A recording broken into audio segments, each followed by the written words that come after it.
Hello and welcome to the Consulting Axis. My name is Henry, I'm an incoming BCG consultant, and in today's video we'll be looking at 5 very common behavioural questions used in consulting interviews. More specifically, we'll be looking at exactly what these questions are, how you should be answering them, and I'll also show you some great example answers. Now, before we get on to exactly what the questions are, I'd like to talk to you about 2 things, and that is firstly the general structure that is used to answer most of these questions. So for most of your answers, you should consider using the STAR plus reflection structure. So STAR stands for situation. So what is the context of this experience? What do they need to know to understand it? Then you have the task, so what needed to be done? What was the goal? Then you have the action, so what did you do to make the task a success? And finally, the result, so what happened in the end as a consequence of your action?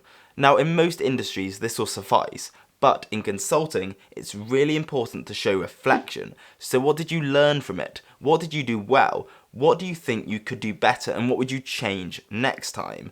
Now, this is often a really good structure to follow, but you also need to think about what your interviewer is looking for in an answer. So they're really looking for 2 main things. Firstly, would they feel comfortable putting you in front of a client and trusting you enough that you would firstly make friends with them, but also impress them with your ideas? And secondly, would your interviewer want to work with you? Consultants work in teams, so your interviewer is looking for someone that they firstly think they could work well with, but also enjoy working with. So whenever you're thinking about an answer, just consider those 2 things and make sure you've ticked off both boxes. So now, let's go on to our first question.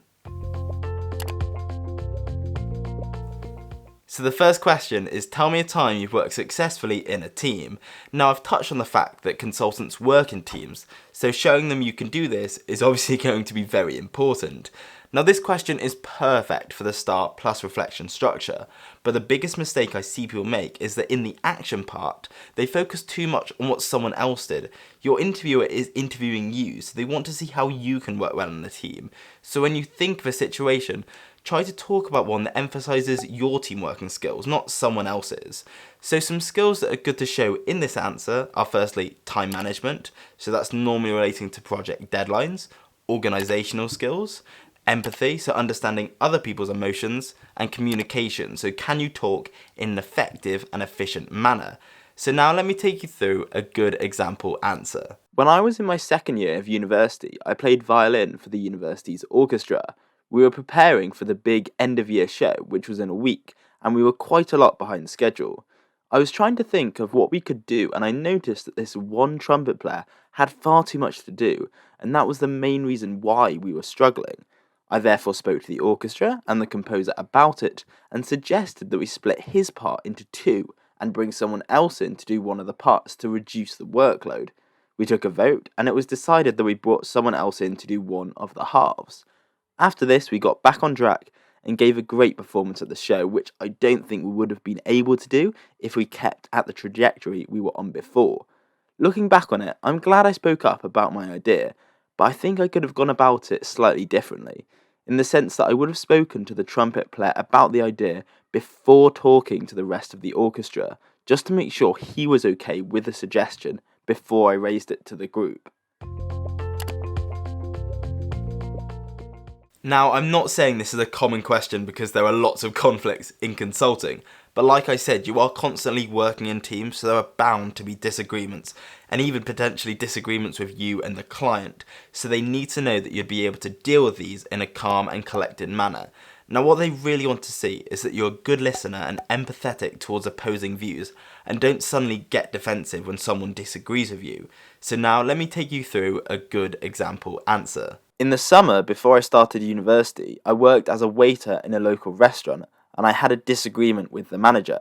She was frustrated with me because I was struggling to carry more than 2 plates at once, and she said that wasn't okay. Now, this really annoyed me because I'd only been working there for a couple of weeks. This was my first waiting job, and no one had taken the time to teach me how to do it, so I needed to find a way to bring this up to her.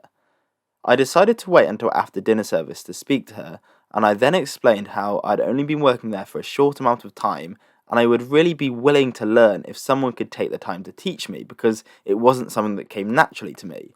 Thankfully, she understood and actually apologised that she didn't get someone to teach me earlier. Then, in my following shift, one of the more senior waiters showed me a method, and after some practice, I could do it. Now, looking back on this, I'm really glad that when she got frustrated with me and I was really annoyed, I'm glad I didn't blow up. Now, even though I think she should have got someone to show me before, I really should have taken more initiative and asked someone to help me before this happened. Now, this may seem like quite an odd interview question, but in consulting, it's super important to build relationships, especially with your client. So consulting firms are looking for people that aren't just clever and creative, but people that are quite interesting and could really get on well with clients. Now, this question doesn't really fit the star structure, so what I'd recommend is to talk about 2 to 3 things that you like to do for fun, and for each, follow a 3-step process. So firstly, simply tell them what it is, what interests you. Then tell them why it interests you, and potentially have some impressive achievements to go along with that. And finally, I know this question is all about fun, but try and link consulting back into it, because consulting is what you're interviewing for. So you could talk about why this experience shows you'd be a good consultant. So have you gained good time management and leadership skills from it, for example, but also you could talk about why this experience shows you'd be interested in consulting. Now, in terms of what hobbies you should be talking about, just be honest, tell them what interests you, because that will come over a lot better. But if you can, it's always good to talk about a range of hobbies. So if sport is your thing, that's brilliant. Tell them about it, but try not to just talk about 3 different sports. Instead, try and talk about a sport maybe, then potentially some volunteering, and then something else. Try and have a good mixture in there. So now let me take you through a good example answer. Outside of academia and work, I'd say my biggest hobby is probably playing football. I just love how competitive it is, but also the fact it's a team sport. So you have that sort of camaraderie and that you're all working together towards the same goal, which is obviously winning. I actually captained my university's football team to the first division title, which required a lot of motivation and dedication, but it was definitely worth it in the end. I think playing football, especially being the captain at my university, really improved my communication and leadership skills, because when you're on that pitch shouting instructions to your team, you really need to understand who you're talking to and how to best communicate specifically to them. I also really enjoy volunteering at my local soup kitchen, which I've done ever since I was quite young. I think it's really important to give back, and just seeing the smile on people's faces, it's a really lovely feeling.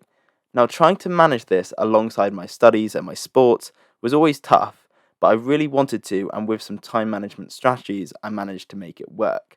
What this experience has really shown me is that in whatever I do, I really want to have an impact, and I do really believe that consulting will give me just that.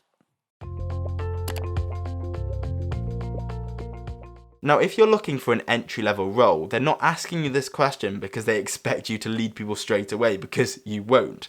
But they still want you to have this skill, because if you work for them for a reasonable amount of time, you will probably have to do this. And again, this question is perfect for the star plus reflection structure. So try and think of a situation that shows off your leadership capabilities. So things like that you have integrity, you're good at making decisions, you have good organizational skills, and you're also a collaborative leader. So now let me take you through a good example of what an answer might look like. During my time at university, I was the project leader on a couple of consulting projects for some external companies. During our brainstorming sessions, I started to notice that one of the team members wasn't inputting that much, but I realised it wasn't because they didn't have anything to say, but because they were being slightly dominated in the conversation by the other team members. I didn't want to alienate him by telling the whole team what I thought was happening, so instead I designated 10 minutes at the beginning of each session for each of the 5 team members to talk for 2 minutes about their findings. This allowed him to have at least 2 minutes when no one could interrupt him. After I started to implement this, he had much more confidence during the brainstorming sessions after these 10 minutes, because of the fact he had those 2 uninterrupted minutes. Now, looking back on this, it worked out really well, because by implementing this strategy, the situation was solved without the need of saying anything, which could have increased tensions.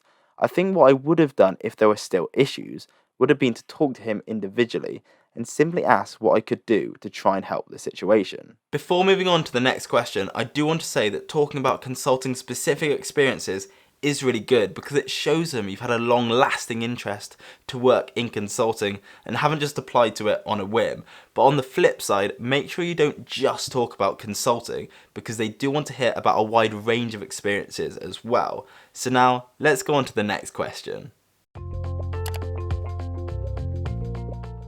Now they might ask you this question because they want to see that you've got self-determination and an entrepreneurial spirit.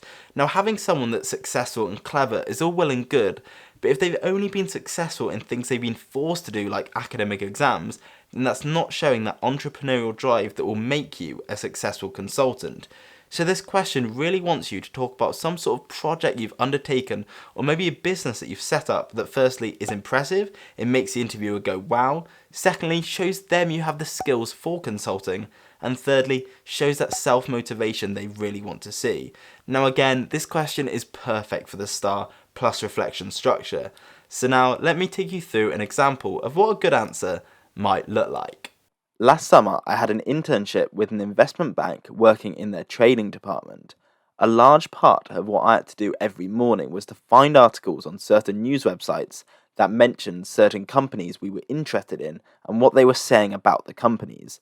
Now, this was a really time-consuming process, and I thought to myself, there must be a more efficient way of doing this. So once I finished the internship, as a project, I decided to try and work out a way of speeding up and automating the process. So for a couple of weeks, I learned how to automate website researching and coded a program that automatically looked on various websites and articles and found the paragraphs which discussed certain companies. When I ran a test of the code, I realized it would have saved me at least 2 hours every morning, which also would have meant the traders would have got the information sooner, which is always better. This was a really interesting project, and it made me realize that a lot of companies sometimes lack innovation because they just keep on doing what they've always done. This is one of the big reasons why I think consulting will be good for me, because you're constantly going to businesses and finding out what they could be doing better, and from this experience, this is something I think I'm good at, but also really enjoy.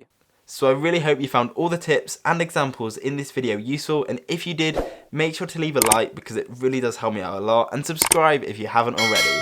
But for now, I wish you all the very best of luck with your consulting applications and consulting interviews.